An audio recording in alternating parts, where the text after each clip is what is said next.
आलोय, माझे पैसे द्या, थकबाकीदार आहे तुम्ही.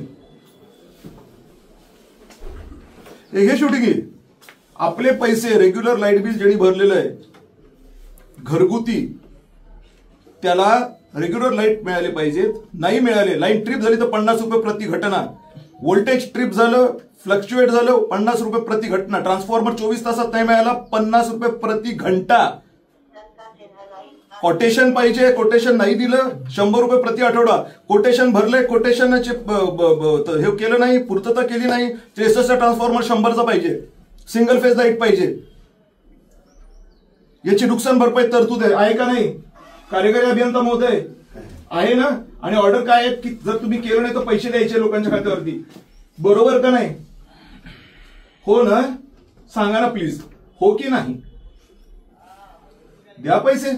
तुम्ही आमच्याकडे पैसे मागताय, जेव्हा तुमच्याकडे आमचे पैसे थकलेले आहेत त्याचं काय करायचं?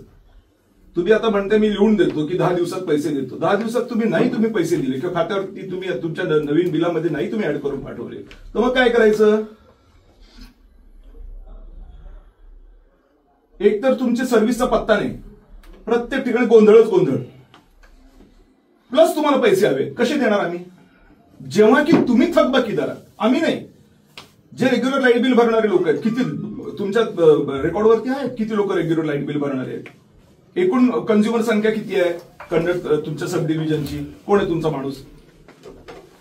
त्याच्यापैकी किती रेग्युलर लाईट बिल भरणारे लोक आहेत? त्यांना तुम्ही याप्रमाणे पैसे द्या 10 दिवसामध्ये, त्यांचे तुम्ही थकबाकीदार आहात. आणि मी माझे आमदार या प्रोटोकॉलनुसार बोलतोय. माझे आमदार म्हणजे कोणच माणूस नसतो असं नाही. आम्हाला विधानसभेचा आयकार्ड आहे आणि आम्ही विधानसभेच्या फक्त सभागृहात नाही जाऊ शकत, लॉबीपर्यंत जाऊ शकतो आम्ही, जिकडे तुमच्यापैकी कोणीच इथं बसलेलं येऊ शकत नाही. तुम्ही विधानसभेच्या प्रांगणात सुद्धा एंटर करू शकत नाही विदाउट परमिशन. न पोलीस न तुम्ही. आयपीएस जरी असला तर त्याला मीटिंग असेल तर तो आत येऊ शकतो. इथपर्यंत विधानसभेची गरिमा आहे. त्याचा मी माझे सदस्य ज्याचे माझ्याकडे प्रमाणपत्र आहे. मी उचलली जी लावली टाळायला आणि उगाच कोणीतरी रस्त्यावर आल्या आणि बडबड करतोय असं नाहीये. मी मेलो तो माझी श्रद्धांजली अर्पित करतील विधानसभेच्या सभागृहामध्ये. तिरंग्यात जाईल माझी बॉडी, तुमची जाईल. त्या अधिकाराने मी बोलतोय, त्या प्रोटोकॉलने बोलतोय. उगाच असं काहीतरी बडबड नाही करत आहे मी. मला लिहून द्या की तुम्ही म्हणता ना 10 दिवसात माझ्या नवीन बिलमध्ये रिफ्लेक्ट करेन, हे पूर्ण रिफ्लेक्ट करा. मला बाकी काही सांगायचं नाही. आणि हे मी म्हणत नाहीये, हे तुमच्याच डिपार्टमेंटचं हेड ऑफिस म्हणतंय. आणि त्यांनी जर तुम्हाला सांगितलं होतं की 7 जानेवारी पर्यंत द्या, 16 जानेवारी झालंय, मला काहीच सांगायचं नाही. आता माझं तुम्ही लिहून द्या आणि त्याच्यामध्ये त्या 2-4 ज्या तरतुदी आहेत त्याच्यामध्ये ते पत्रामध्ये ऍड करून द्या. आणि ते तुम्ही अनेक्षर टू म्हणताय, त्या अनेक्षर टू किती लोकांना समजतं? 4-5 त्याच्यातले मुद्दे टाकून द्या. तुम्हाला तसेही आदेश आहेत.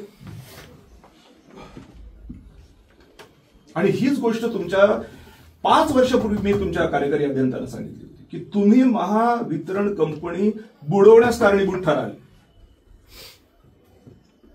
दौंड नावाचे तुमचे कार्यकारी अभियंता होते.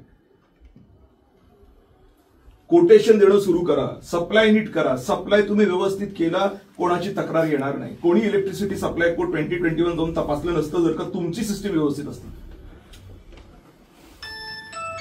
तुमची सिस्टीम व्यवस्थितच करायला तयार नाही तुम्ही. आज तुम्ही धादांतपणे म्हणताय की मी कोटेशन बंद ठेवतो. अरे कोटेशन बंद ठेवतो तर नैसर्गिकरित्या वीज ग्राहक वाढलेले आहेत, त्यांचं काय करायचं? बरं, त्याच्यात तुमची तरतूद आहे, कोटेशन नाही दिलं तर पैसे किती द्यायचे? मग पैसे द्या. मग आम्हाला डीपीडीसीतून आम्हाला पैसे मिळणार होते, आम्हाला इकडून मिळणार होते, तिकडून मिळणार होते, पण ते आले नाहीत म्हणून आम्ही तुमचा आता ट्रान्सफॉर्मर 63 100 करू शकत नाही. अशा पद्धतीचा युक्तिवाद इलेक्ट्रिसिटी सप्लाय कोड 2021 मध्ये निदर्शनास येत नाही. ते म्हणतात बाप दाखवून इथे श्राद्ध घाल. तुम्हाला डीपीडीसीतून घ्यायचे का तुम्हाला युएस गव्हर्नमेंट कडून घ्यायचे ते तुम्ही बघा.